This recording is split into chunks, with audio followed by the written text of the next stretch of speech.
fashion sewers. In today's tutorial I'm going to be showing you how to sew with piping. I'm Colleen Geely and this is Fashion Sewing Blog TV.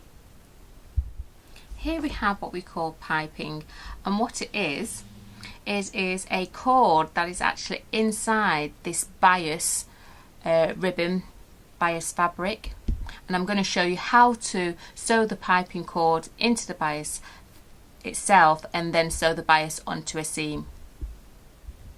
Here we have a couple of examples of piping cord, and they come in different thicknesses or widths, and you will know which one to choose for your sewing project.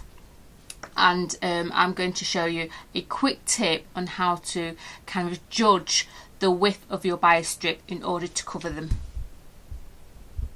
Here's a quick tip for you for judging the amount that you need for the width of your bias strip.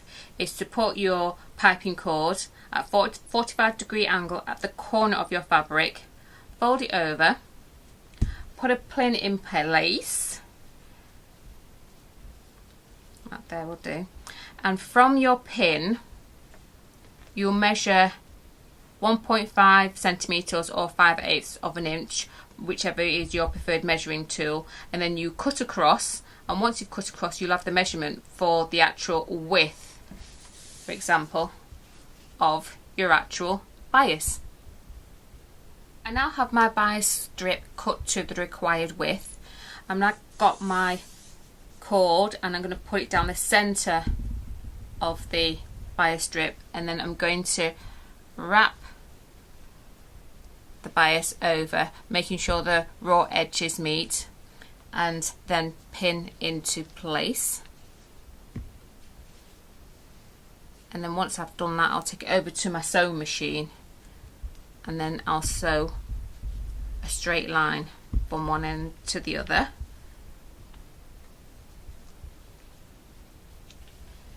I'll just put one more here to get a good idea of what it looks like. And then do make sure that you do have sufficient at each end so your cord doesn't get lost in the actual tubing. I'm actually using my zipper foot for this. You can actually buy feet for cording and they do come in different widths, but if you don't have one then this is a great way to do it. So you put your needle down, remember you're just going to sew a straight line all the way down as close as possible to your actual cording, or as close as your actual zipper foot would allow you to go.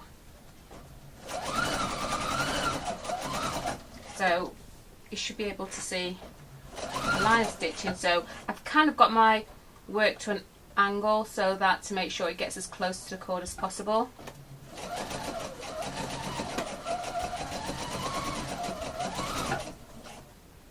And pull my pins out as I go along. I'm going to continue going all the way down, and then I'll come back to you and show you how to put it into a seam. The cord is now secure in the bias strip, and the next thing to do is to take it to my seam. Got my fabric piece here, place it on my seam. I'm just going to put it a little bit just above that area, because I can always cut that bit away. So I've got the right side of the cord facing towards the actual garment, and it's on the right side of the garment itself, and then I'm going to get the top piece and sandwich it in between like so, and then pin into place, and then I'll be doing my second row of stitching.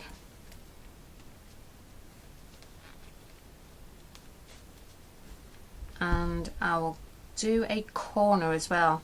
I'll turn a corner for you so you can see how that's done. There's a little trick I can show you there. Okay, I'm going to take it over to my machine. And now we're going to sew my seam. I'm going to continue going straight down. So I've got making sure that the cord is pressed against the feet and making sure I've got control, so I'm pushing it against there so it stays as close as possible, because remember we're doing this with a zipper foot. You'd have a lot more control if you was actually using a piping foot. Now I'm going to show you how to come around the corner here. So what you need to do is get your scissors, snip into the bias, not too close to stitching, mind you, and then place your finger on top, bring your bias round like so, and keep sewing until you get to that point there. Now you should be able to feel your work at this point. Even though you can't see your bias binding, you should be able to see that there is a curve happening here. So I'm going to get as close as I can to the curve. It's about there. Needle down my work, foot up. I'm going to come to my work at about a 45-degree angle, hand, foot down. I'm going to do a couple of stitches forward, needle down, one more stitch I think I'll do, yep, needle down, foot up, turn my work, get my bias strip with my cord in between, trap that, have a quick look under there, and if you wish you can put a couple of pins in there. I'm going to get my feet up, yeah, I'm happy with that, and then start sewing. Just go slowly because you are coming around the corner here, especially if you're beginning, you haven't got any pins in as well.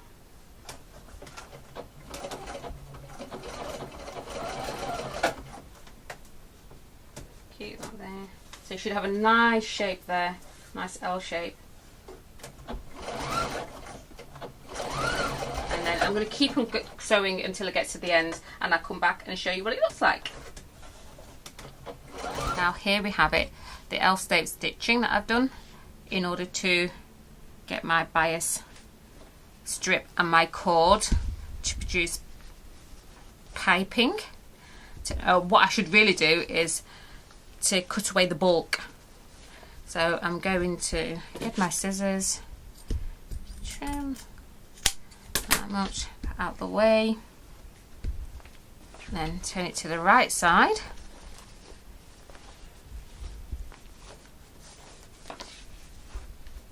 And there we have it. Piping to a seam. And I've given you a curved seam there as well.